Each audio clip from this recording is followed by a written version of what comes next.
Assalamualaikum and welcome to Syah Shares. Yes. Okay, so dalam video ni aku nak aku nak ucapkan salam takziah kepada pihak Media Prima Berhad atas kematian sebuah saluran televisyen yang pernah menjadi pergilaan pada suatu ketika dahulu, iaitu NTV7. Saluran ini telah menemui ajal pada usia yang sangat muda, iaitu pada usia 22 tahun.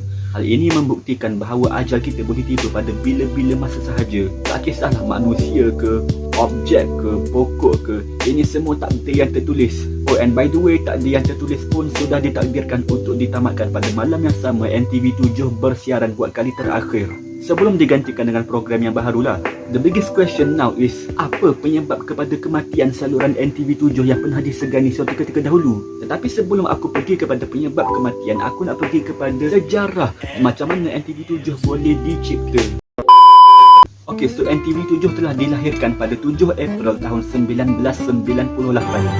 Channel ni dicipta oleh seorang ahli politik dan juga usahawan yang bernama Tan Sri Datuk Seri Muhammad Effendi bin Nurwawi. Dan pada time tu NTV7 bukannya berada di bawah entiti Media Prima, tetapi dia berada di bawah entitinya yang tersendiri, iaitu Net7 sendirian Berhad. Dan HQ dia kat Glen Marie Industrial Park kat area Shah Alam. Pada tahun pertama NTV7, dia sudah pun diberikan amanah ataupun senang cerita suatu penghargaan di mana dia dapat menyiarkan Sukan Commonwealth pada tahun 1998. Kemudian pada tahun 2005, Media Prima Berhad telah membeli saluran NTV7 dengan harga RM90 juta. Okay, so mungkin korang dah boring dah dengan sejarah ringkas yang aku ceritakan tadi. So now let's move on to the best part of NTV7. So sebelum wujudnya Netflix, View, iFlix ataupun Demam K-pop, channel NTV7 merupakan antara channel yang telah menyatu padukan seluruh bangsa di negara Malaysia ni dengan konten-konten lokal dan antarabangsa yang sememangnya sangat-sangat A+. So apa antara show-show lokal yang memang best gila ke NTV7 yang pernah menjadi perhatian pada suatu ketika dahulu? Let me tell you now. Spanajaya, Kopitiam, Wakana Bake, Seekers, Edisi Siasat, Celebrity Squares, dan tak lupa juga Puan Cukang. Sampai Puan Cukang dulu dia pernah buat setting dia kat Malaysia disebabkan populariti apabila dia disiarkan di NTV7 pada zaman dahulu. And here's a fun fact, NTV7 juga boleh dikatakan channel yang bertanggungjawab dalam menaikkan nama seorang pengarah yang berkaliber pada masa kini, iaitu Mamat Khalid. Buktinya, Spanajaya itu Mamat Khalid yang direct tau seluruh siri tu sendiri. Dan dia juga yang direct telemovie yang best macam Rombongan Cik Kiyah Sukan Commonwealth. Dan tak lupa juga Mat Nur Kushairi and the Velvet Boys. Which, here's another fun fact, movie yang aku sebutkan tadi tu pernah dilakonkan oleh Bron Palare, and now he is known as one of the best actors in Southeast Asia. Show-show tu memang ada dalam kenangan orang-orang yang hidup pada zaman 90-an dan juga pada tahun 2000-an. Tapi personally, aku memang minat gila dengan Spanajaya pada zaman dahulu. Spanajaya, Celebrity Squares, aku memang minat gila time tu. Dan sekarang kita move on kepada benda yang best pasal NTV7, iaitu anime-anime dia. Sebelum channel Animax wujud, NTV7 ni merupakan hub yang paling sesuai untuk penggemar-penggemar anime kat luar sana. Dan anime-anime yang dia siarkan tu menjadi kegilaan budak-budak 90-an. Contohnya, Slam Dunk, Cardcaptor Sakura, Digimon, Sonic the Hedgehog, Pokemon, Hamtaro, Get Backers, Chibi Maruko-chan, Super Yo-Yo, Shaman King, Ninja Hattori-kun, Ninja Boy, dan dua yang paling best iaitu Crayon Shin-chan dan juga Doraemon. Dan pada time 2000 lebih tu pula aku rasa budak-budak 90-an mungkin akan ingat benda ni. NTV7 ni boleh dikatakan trendsetters buat para remaja kat luar sana. Lagi-lagilah dengan anime yang dia siarkan tu. Sebagai contoh lah macam cerita Super Yo-Yo. Super Yo-Yo ni merupakan sebuah anime yang menceritakan tentang sukan yo-yo kat negara Jepun. Tapi anime tu jadi popular gila kat Malaysia sampai ada pertandingan based on that show sendiri. Dan disebabkan anime tu, trend sukan yo-yo jadi makin popular pada tahun 2005. Tapi antara benda yang paling legend pasal NTV7 ni ialah dia merupakan channel yang selalu siarkan iklan RC, iklan remote control cars. Sebagai contoh, Restin, Aldi Restin. Biasanya kalau iklan time cartoon atau anime, dia orang tentu akan siarkan iklan-iklan Restin. Dan disebabkan tu, aku dengan adik-beradik aku terpengaruh untuk beli Aldi Restin sampai parents aku terpaksa membazirkan duit semata-mata untuk membeli Aldi Restin yang kalau tak silap aku harga dia RM40 lebih kot. RM40 lebih ke RM140 lebih. But hey, that was good times, and at that time Aldi Restin was very good quality. Dan sekarang aku rasa dah tak wujud dah kot Aldi. Aku rasa lah, those were the awesome times, and then boom. CJ Wow Shop appeared in 2016. Sampai CJ Wow Shop mula mendominasi channel-channel Media Prima. Sampaikan slot kartun waktu pagi pun telah ditamatkan semata-mata untuk menyiarkan CJ Wow Shop, which I know that people hate so much. Lepas tu pula pada tahun 2018, NTV7 melalui suatu proses yang dipanggil rebranding, di mana NTV7 mula menyiarkan banyak siri-siri dan rancangan-rancangan Melayu urban. Pada time rebranding tu sebenarnya konten TV7 not bad. Dia lagi bagus berbanding sebelum-sebelum ni. Time tu juga dia mula siarkan drama-drama Turki, which I know it has become a trend nowadays. Dan disebabkan proses rebranding itu, NTV7 mengurangkan konten-konten drama Cina, drama Mandarin ataupun drama-drama yang berasal dari negara Cina dan pindahkan semua konten tu ke 8TV. Lantas menjadikan 8TV sebagai sebuah channel yang berorientasikan komuniti Cina di Malaysia. Time rebranding tu, aku betul-betul fikir yang NTV7 mampu jadi at the top again. But boy was I so wrong.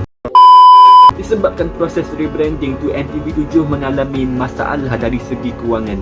Sampaikan Crayon Shinchan dan Doraemon terpaksa ditamatkan sepenuhnya oleh NTV7. Diorang tak mampu meneruskan dua kartun yang hebat tu. Macam mana rebranding tu boleh gagal? Yes, the thing, NTV7 ni macam aku kata tadi memang popular dalam kalangan komuniti Cina.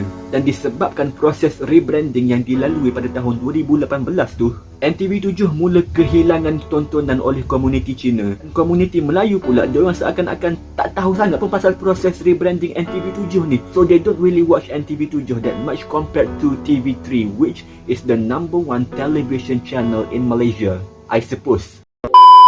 So viewership NTV7 jadi semakin berkurang, lantas menyebabkan masalah kewangan dalam NTV7 sampai kita dengar yang ada beberapa pekerja dia di retrench pada tahun 2018 tu. Rebranding yang dilalui oleh NTV7 tu bukannya tak best, dia memang best sebenarnya, dia memang bagus. Yang jadi masalahnya, strategi dia tu salah. Korang nampak tak? Tak kisahlah idea anda hebat mana pun, tetapi kalau strategi dia tak mengena, tak jadi juga. Disebabkan kegagalan proses rebranding tu, pada awal tahun 2019, NTV7 kembali semula menjadi channel untuk komuniti Cina. But with a twist. The twistnya ialah NTV7 jadi sebuah channel yang menyiarkan CJ Wow Shop most of the time. Cuma CJ Wow Shop ni disiarkan dalam bahasa Cina. Dan pada lewat tahun 2020, which is a few months ago, CEO Media Prima Berhad iaitu Datuk Khairul Anwar Saleh telah mengumumkan bahawa NTV7 kali ini akan memfokuskan konten-konten yang sesuai buat para belia di luar sana. Dan pada time tu juga, Didik TV at NTV7 diperkenalkan demi membantu pelajar-pelajar sekolah dalam dalam mempelajari kurikulum sekolah yang telah lama mereka tinggalkan disebabkan the bloody pandemic COVID-19. Actually tu setelah aku cakap rebranding yang dia buat time tu, aku tengoklah beberapa konten baru dan aku rasa macam okey lah, sama macam rebranding yang dulu tu.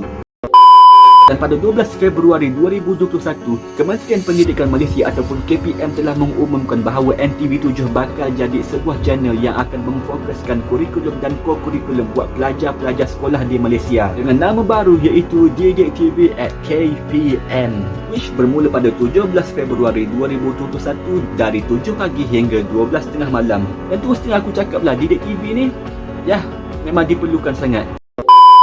So the thing is, NTV7 mati untuk sebab yang elok.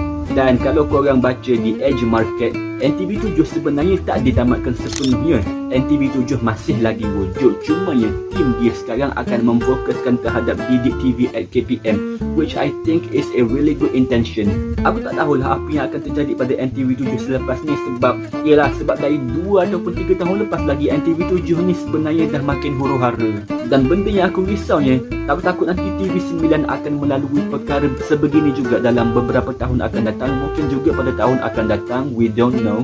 Tapi apa yang pastinya, buat para pelajar ataupun buat mana-mana pencinta ilmu kat luar sana, kalau korang rasa macam nak belajar ilmu, korang boleh tonton Didik TV. Korang tak terlalu tua untuk menuntut ilmu walaupun korang dah berusia 50 ataupun 60 tahun. Anyway guys, NTV7 ni boleh dikatakan sebuah nostalgia yang lama yang akan dipahat dalam kenangan kita. So remaja-remaja sekarang mungkin takkan faham lah tentang kenapa budak-budak 90-an terkenang sangat pada channel NTV7 ni. Sebab korang dah ada banyak streaming websites, tak seperti pada zaman tahun 2000 dulu. Let's face it, kita beruntung sebab dapat merasakan kegemilangan NTV7 pada zaman dahulu. dan kita betul-betul feel good bila tonton NTV7 dahulu. Okay, so once again takziah kepada channel NTV7, dan aku harap suatu hari nanti channel NTV7 ni dapat bangkit semula, dan aku juga berharap TV9 takkan mati. Tapi kalau TV9 nak mati pun, aku harap TV9 mati dan digantikan dengan channel yang lebih bermanfaat. Yes. So kesimpulannya, appreciate lah nostalgia yang korang terkenangkan dahulu. And one more thing, tolong appreciate juga ilmu, tak kisahlah umur korang berapa pun. Thank you so much for watching and listening kepada perkara lagu yang aku sebutkan dalam video ni. Dan kalau korang suka dengan konten-konten yang lagu, korang boleh like, share dan subscribe kepada channel Syah Shares. Yes, Assalamualaikum.